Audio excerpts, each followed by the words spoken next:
রাধে রাধে। একটা বৃষ্টি ভেজা সকালে সবাইকে স্বাগত। বৃষ্টি বৃষ্টি আমার একটা সফট কর্নার। বৃষ্টি মানেই এক আলাদা অনুভূতি। বৃষ্টির সাথে আমাদের অনেক ভালোবাসা, আনন্দ, ইমোশন জড়িয়ে আছে। যত বড় হচ্ছি বৃষ্টির সাথে সেই ভালোবাসা, আনন্দ, ইমোশনগুলো কোথায় যেন হারিয়ে যাচ্ছে। ছোটোবেলায় বৃষ্টি হওয়া মানেই ছুটি ছুটি একটা আমেজ, আর এখন ব্যস্ত জীবনে আর ছুটি কই। তখন বৃষ্টির দিকে তাকিয়ে কত অলীক স্বপ্ন দেখতাম, রূপকথার কত গল্প আঁকতাম মনে মনে। আর এখন বৃষ্টির দিকে তাকিয়েই থাকি, কিন্তু সেই রূপকথার গল্প আর অলীক স্বপ্নগুলো আর আসে না। তখন বৃষ্টি মানেই এক রাশ আনন্দ, আর এখন বৃষ্টি মানেই এক রাশ মন খারাপ। কারণ এখন বড় হয়ে গেছি তো। যখন ছোট ছিলাম তখন ভাবতাম কবে বড় হব, আর এখন বড় হয়ে ভাবি সেই সময়টাই বুঝি ভালো ছিল।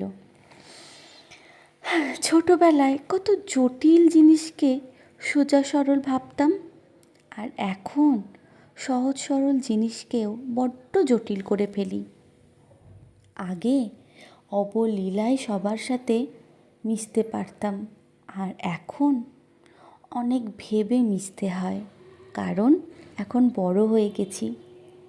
পুরনো দিনে সেই নির্ভেজাল সময়গুলো মনে পড়লে ছোট ছোট সেই মুহূর্তগুলো জীবনের সবচেয়ে বেশি আনন্দ দেয়। জীবনে সব কিছুর বিনিময় যদি একটা বারের মতন আমাদের হারিয়ে যাওয়া ছোটোবেলাকে ফিরে পেতাম, বেশ ভালোই হতো, তাই না? আসলে আমরা না মানুষ, আমরা কোনো কিছুতেই স্যাটিসফ্যাকশন পাই না। যাকগে, অনেক বকবক করে ফেললাম। আজকের মতন এইটুকুই। তো সারাদিনে কি করলাম না করলাম সবই মোটামুটি তোমরা দেখতেই পেলে। করার মধ্যে আজকে শুধু রান্নাটাই শেয়ার করেছি, কারণ বৃষ্টি হচ্ছে, আর কি শেয়ার করব। সকাল থেকে বৃষ্টি হচ্ছিল, মাঝখানে বেশ আকাশটা চকচকেও হয়ে গিয়েছিল। খিচুড়ি করে ভাবলাম এ কি বৃষ্টি কই। তো যাকগে, বৃষ্টি পড়লেই একটা মনটা ছোটোবেলার মতনই খিচুড়ি খিচুড়ি করে। মনে হয় বৃষ্টি